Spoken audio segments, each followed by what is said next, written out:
koks yra skirtumas tarp mūsų webo, dark webo ir deep webo? Kas čia per žodžiai ir ką jie reiškia paprastam žmogui? Apskritai webas, tai tu gali jį rasti, nuėjęs į Google, pavyzdžiui. Jis yra indeksuotas, tai tu gali per socialinius tinkluose rasti, kas nors tau duoda tą internetinį puslapį. Viešai viskas prieinama, viskas, kur viešai prieinama ir bet kas gali atsidaryti ir matyti. Okay. Deep webas, tai yra didžiausia dalis viso interneto, tai yra visos platformos, kurios yra vidinės sistemos, tarkim, bankai, VMI vidinės sistemos, kaip prisijungi. Čia kur reikia jau pasijungti, jo, kur jau viešai neprieina. Tu neprieisi, tai nežinau, admin sistemos, ten, pavyzdžiui, kažkokios tai elektroninės parduotuvės, kur yra visos prekės, visi, žinai, likučiai ir panašiai. Mokėjimų visos sistemos, kaip prisijungi tenais. Tai viskas, ką turėtų prisijungti ir tik tada tu matysi autentifikuotas, tai ten yra vadinamas deep webas. Tai jis nėra niekur indeksuojamas, niekur nepublikuojamas. Dark webas, kitų atveju, turbūt visi įsivaizduoja, kad šiandien, žinai, jeigu prie jo prisijungsi, viskas tave visi matys, visi tave, žinai, policija pristatys. Ir, tokie mitai sklando, kad jeigu net į Onion pasijungsi, tai jau tave nulauš. Viskas, tu jau prisijungi, rodo successfully connected, viskas, tu esi pažeidžiamas jau.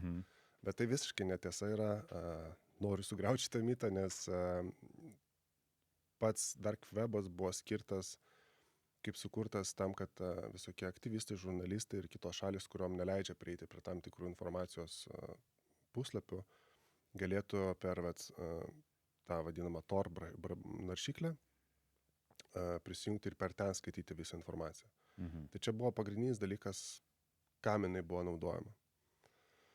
Bet išaugo kitą pusę, aišku, kur yra blogoji pusė, tai visi, kaip sakai, marketplace'ai, tai pardavinėjimai nuo ginklų, narkotikų ir visų kitų blogų dalykų, iki visų puslapių, kur hakeriai dalinasi visą nutekintą informaciją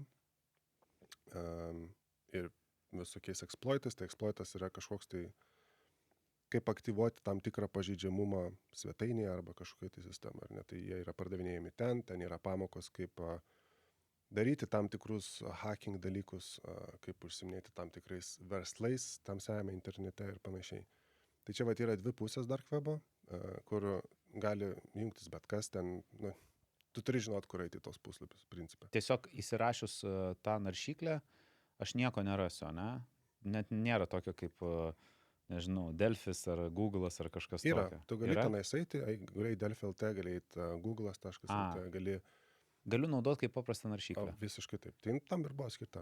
Okay. Kad anonimizuoti tavo tinklą apskritai. Okay. Kad nežinotų, kad aš čia skaitau arba kad aš čia lankausi. Tai aš galiu ir tavo tinklapius eiti per jį. Bet tu nematysi, kas aš toks, iš kur aš ateinu tenais ir panašiai. Tai tinklapius gali naršyti, jis žiauriai lėtas. Tai niekas per tą nebedaro, nes labai lėtas. Bet yra kiti tie vadinami Onion puslapiai, kur yra skaitmenys ir raidės ir .onion gale, ne LT, ne com, ne kažkas tai. Tai ten jau yra tie užslėpti puslapiai, kuriuos tam, kad tu juos rastum, tau reikia nueiti tam tikrus puslapius, kur yra pagal kategoriją visi išdėstyti puslapiai ir tada tu juos pateksi. Wow. Tai čia jau turi žinoti tiksliai, kur eiti, tai reiškia kažkokią informaciją turėti iš anksto jau tiesiog. Matai, arba turėjai prieš tai būt buvęs kažkoks tai galbūt dark hackeris, kad tu žinotum tos visus tinklus ir tada turėtum. Tu paminėjai kelis dalykus. Parduodami ginklai, kiti dalykai. Aš nežinau, tu esi pasiruošęs kažką tai parodyti? Jo, aš galiu parodyti.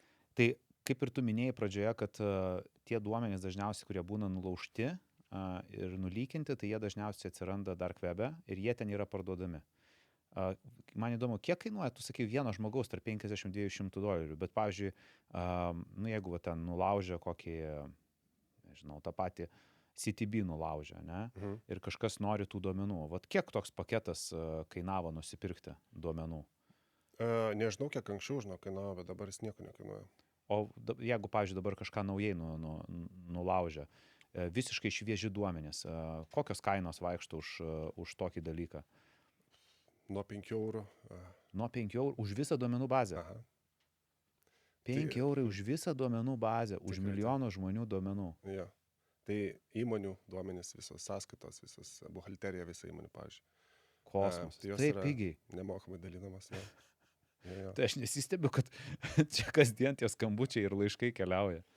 Taip, tai nuo 5 eurų tenais gali būti iki jau 100, bet ten jau yra specifiniai dalykai, pavyzdžiui, tu nori specifiškai ištraukti informaciją kuo daugiau apie tave, pavyzdžiui, ten ir iš dark webo, ir iš apskritai webo, tai jau tu sumokėsi ten kokius 200 ir man duos visą lapą apie tave, ką tu valgai pusryčiam ir panašiai. Kaip, Nes, socialiniai medijai Instagram'e daliniesi, ką bet tai valgai. kaip pigu? Labai. Pigu. Aš tikėjausi, čia žinai, kaip bus kaip bitkoinas, koks, žinai. Ne. Čia atrodo, žmogaus asmeninė informacija. Bet dabar žiūrėk, įdomu, tie duomenys, jeigu yra dark webe, nemokamai, tai dabar, pavyzdžiui, mes jais galime naudotis, ar tai yra irgi nelegalu? Nu, dark webe žinau nuorodą, kur tie duomenys guli nemokamai. Jau jie vieši dabar. Nu, realiai, dark webas, ar jisai skaitosi kaip neviešas, va čia man viešumo ir tas privatumo klausimas. Jeigu nemokamai dalinami, tai jie čia privatus ar vieši jau dabar duomenys? Kaip Epsteino failai, paviešinti jie dabar yra. Tai va ten pavardės, ten balerinos, taip toliau. Nu ir tipo dabar visi apie tai kalba, nu taigi čia jau vieša, ne? Tai dark webe atsiradę duomenys nemokamai, tai jie čia yra vieši? Jeigu tu gali atsisiųsti, tai jie kaip ir vieši yra. Supratau. Bet yra kita dark webo dalis, kur tu niekad nežinai dark webe, ką tu atsisiųsi ir niekad nežinai, ką tu gausi ten atsisiuntęs. Ai, kur irgi gali būti tas pats kaip ir laiškas su kokiu virusu. Pilnai. Ir čia yra, žinai, dark webe yra labai daug skemo. Tuos pačius vadinamus hakerius bandom skeminti kiti hakeriai. Tai tau sako, va, aš turiu visą duombazę, nežinau, Lietuvos Respublikos, ar ne?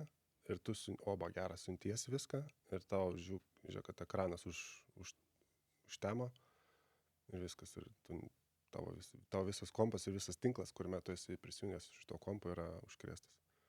Wow. Kaip pavyzdys, ar ne? Tai čia... Tai dar tu turi žinių turėti, kiek pasijungus tenai, ką daryti. Tu turi žinoti, kur spaust, ką siuntinėti, ar reikia siuntinėti, nes turi apsaugoti, žinai, tas pačias ugnesinės, susidėti kompą, apsaugoti visokias įvairiais pjūvis, apsaugoti kompą nuo visų šitų dalykų. Įdomi informacija, aš to pasakysiu dabar, palauk. Tau numeriai kažkokie... Sako? Kas tai yra? Asmens kodas. Nu tai va, tai... Blet. Atsiprašau. Žinai, kas įdomaus yra, kad... Man jau nebeįdomu darosi. Kas įdomu yra, kad... Aš jau... Nu. Karšto nepastaro, kai išgirsti savo asmens kodą. Tikrai. Noriu dar vieną bairį parodyti su tavo asmens kodu. Nurodyk. Man yra karštis išmušė. Yra Estijos šalis. Ir yra atviros kompanijos, vat, kaip mūsų rekvizitai, ne, kaip pavyzdys. Ir yra vienas žmogus, kurio asmens kodas yra identiškas kaip tavo. Tai man biški buvo šokas, kodėl čia taip, kas čia vyksta. Bet pasirodo, kad galima taip, kad būtų. Rimtai? Pasirodo, gali būti toks pat asmens kodas kitoj šaly. Kito visiškai asmens, tik tai, kad kitoj šaly. Rimtai? Jo, tai va, pasižiūrėk. Tarsime, aš turiu žmogų duplikatą Estijoje? Su asmens kodu, taip. Jis yra Arkadijus Miroslav. Jis yra savo asmens kodą tenais. Wow.